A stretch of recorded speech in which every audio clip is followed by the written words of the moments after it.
Welcome to Horsepower and the finale of our hybrid LS project for a 69 Camaro. With help from ATK Performance, we started with a board and stroke 408 block. Filled it with a custom grind billet cam, forged pistons, and H-beam rods. We used a front cover designed to accept a small block Ford distributor, dropped on a set of aluminum performance heads, and after the rest of the valve train, well, we gave it a single plane intake manifold and 950 CFM carb. Finally, a dyno test, where it produced a very respectable 569 horsepower. Today's game plan is this: drop our newly built 408 LS into the engine bay of that Camaro, back it with an American Powertrain Magnum 6-speed, make it all fit with a Holley swap kit, add some more parts, and still make it to a special event in time to take that thing down the strip. The only major parts change needed for the swap is the oil pan. The factory pan has to be replaced. And here's why. The stock pan is about 2 inches deeper, so the new pan is going to give us the extra clearance we need for the rear steering components. Something else that's cool, the new pan doesn't have all these indentions, so there's no extra clearancing we have to do to it. A shallower pan means a shorter pickup, and this one came in the kit. The swap kit comes with special plates that first mount to the block. Then 3-bolt energy suspension mounts with urethane bushings will attach to the factory mounts. That's all the engine block prep needed to get this LS on the chain and start lowering it into the engine bay. Now about 2 inches back. Right there. By the way, that's Matt Graves from American Powertrain, who not only brought parts, but we also recruited him to help out. The new block mount should fit right over the stock frame mounts. Notice how I said should. Apparently, some time ago, the car's frame mounts were altered for another engine swap. Time for plan B. And that's to make our own frame mounts that will fit the new Holley plates. First, we mark and plasma cut 2 flat pieces and drill mounting holes in each one. Next, we bolt them in place using existing holes. Attach a couple of tabs to each new mount on the engine, and once we get them centered on the plate, 14 and a 16 is dead nuts. We can tack weld the tabs to the plates. Then fully weld them in and give them a coat of paint before permanent bolts in.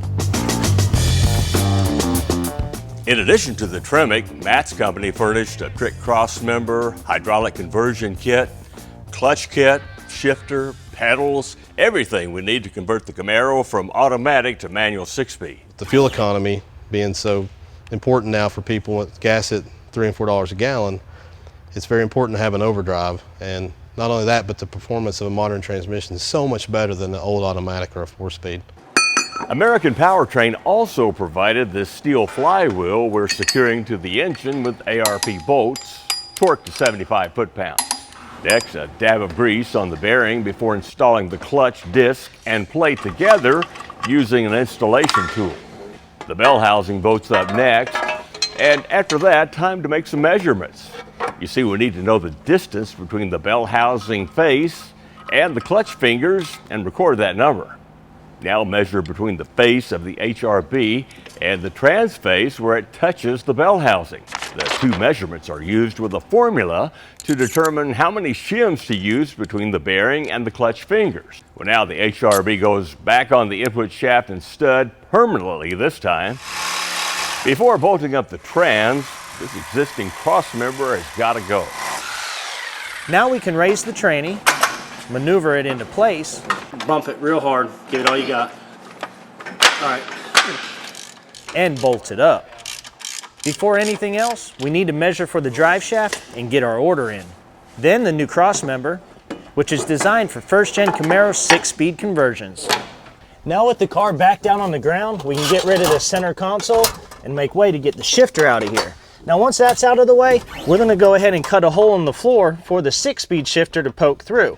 That'll also allow us to lift the transmission up and get the mount between it and the cross member. Now the shifter ended up being in the perfect spot, and that long handle gives you that nostalgia feel, but with super short shifts. Can't beat that. How's that new shifter feel, John? Man, that thing's gonna be nice on a drag strip. Welcome back to Horsepower and our LS-powered first-gen Camaro. Well, time now for a critical component in our 6-speed conversion, this clutch and pedal setup we got from American Powertrain. It bolts up pretty much in the factory pedal location. Over on the firewall, we're installing this Woolwood slave cylinder so the push rod can connect with the clutch pedal. A reservoir mounts just above it, feeding the cylinder with a piece of rubber hose.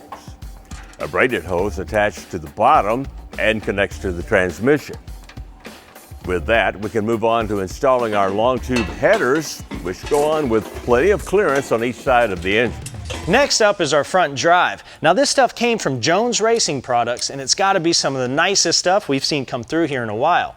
Now it comes with a mini 140 amp alternator with all the brackets and spacers to install it, a 2-stage billet aluminum gear style vacuum pump. Now this thing turns at half the speed of the engine, and this little valve right here regulates it to only pull 12 inches of vacuum.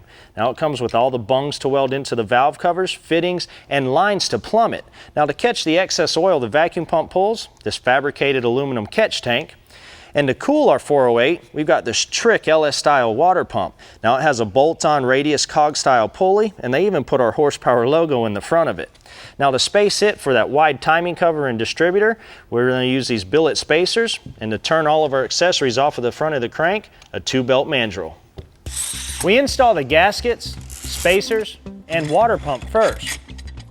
Then bolt the drive hub onto the balancer, followed by a couple of spacers, then a belt guide, a pulley, well, you get the drift, and at the end, we'll secure everything with a big grade 8 bolt.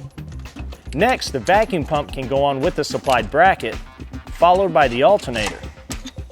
Now I'm going to go ahead and run a hose from the driver's side valve cover fitting to the input fitting on the vacuum pump. Using a spacer, the expansion tank bolts up to the passenger side cylinder head. Then we can run another hose from the bottom of the vacuum pump to the can.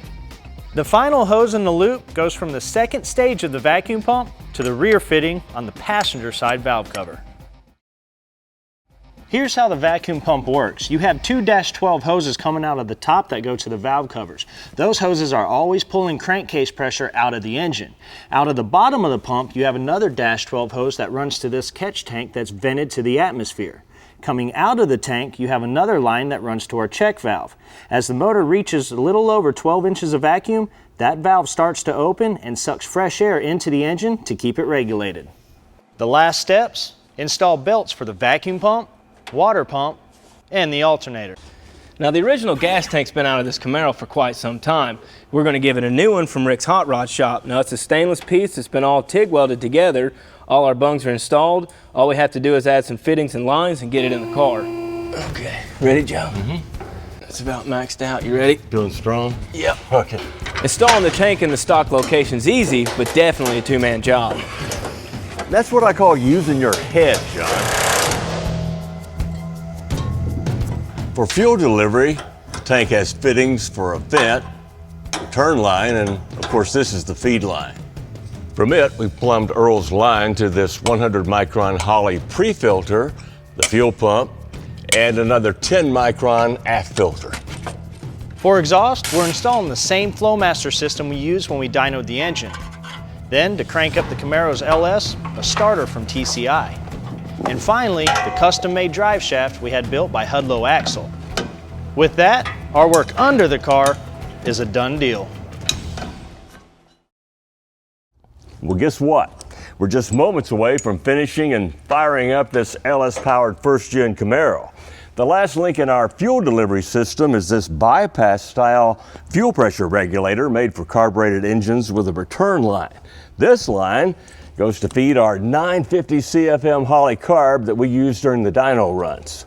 To cool our Camaro, we're using this aluminum radiator from Performance Rod and Custom. Now we custom ordered it with inlets and outlets on the same side, as well as a bung for the steam vent from the cylinder head and one for a temperature sensor.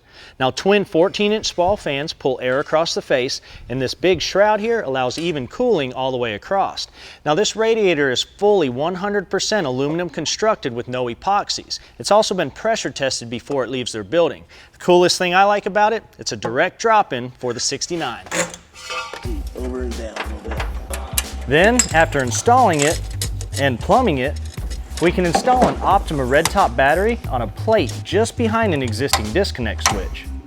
then Royal Purple 5W30 motor oil, Max ATF training fluid, and Max gear oil for the rear end. Next, new rollers for the car from Nitto. 245 45 17s up front, 295 45 18s out back, all wrapped around a great looking set of polished, weld raced and forged aluminum wheels.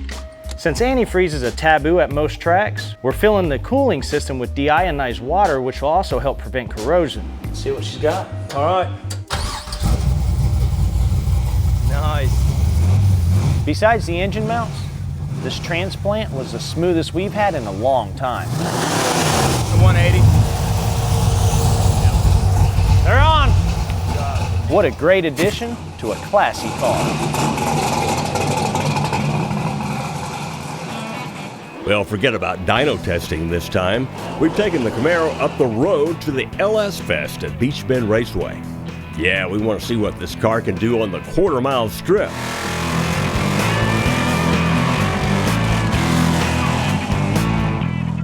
Well, this is no surprise. Planning all that power to street tires is a major chore. But things got better at the bottom half of the track. First pass, a 12:07 at 122 miles an hour. Despite the hassles trying to hook this thing up, 2 consecutive runs in the low 12s is not too shabby.